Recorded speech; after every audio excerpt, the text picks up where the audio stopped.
We went through IVF twice to have our first child.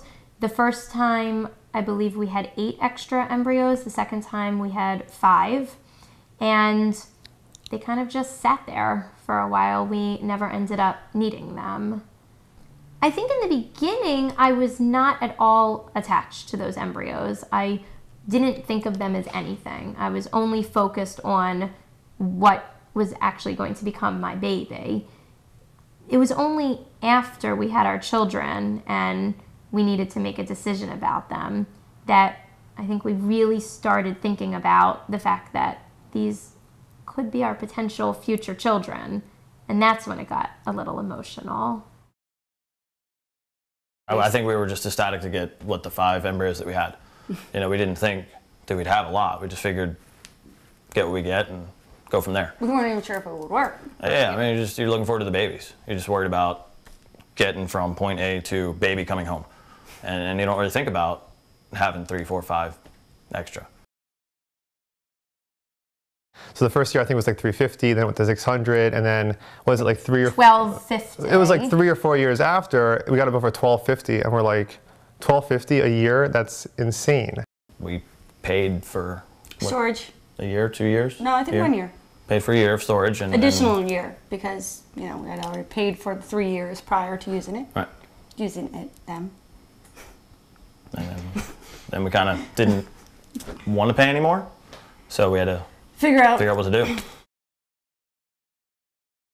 Well, so when the decision had to come that we had to get rid of the embryos, or not get rid of them, but make a decision, in my mind, it was all about getting rid of them, destroying them, like no more record, kind of like a clean slate. And that really upset me.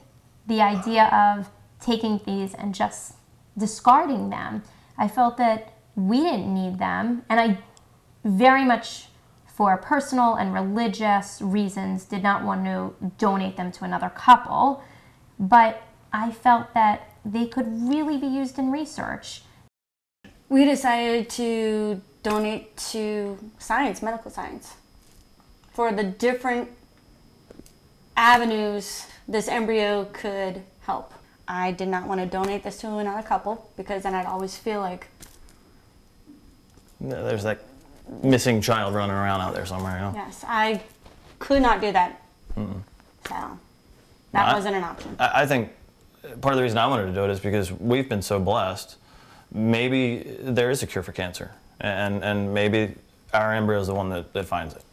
My grandfather died of Alzheimer's, and so for me, the idea of being able to possibly help with stem cell research was just a huge thing for me and very, very important. We didn't want to discard the embryo, the single embryo we had, because just letting it thaw out, that's not helping anybody. So that's kind of more than selfish. I would definitely suggest that someone who's going through this get information, find out what's going on, even earlier than the day when you have to make a decision. When you start going through the process, just know that this is a potential issue that you are going to run into, and it's not something you have to make a decision about, before it becomes an issue, but just know what your choices are, and don't get stuck in a position where you have 30 days to figure out what you want to do. The conversations that we had leading up to the final decision, I would say definitely brought us closer, because it forced us to talk to each other about religious beliefs about these and our personal beliefs. And political things we had never talked about because it had never been an issue. And we had some heated discussions, but some really good discussions where we were really able to, I think, understand the other person's viewpoint.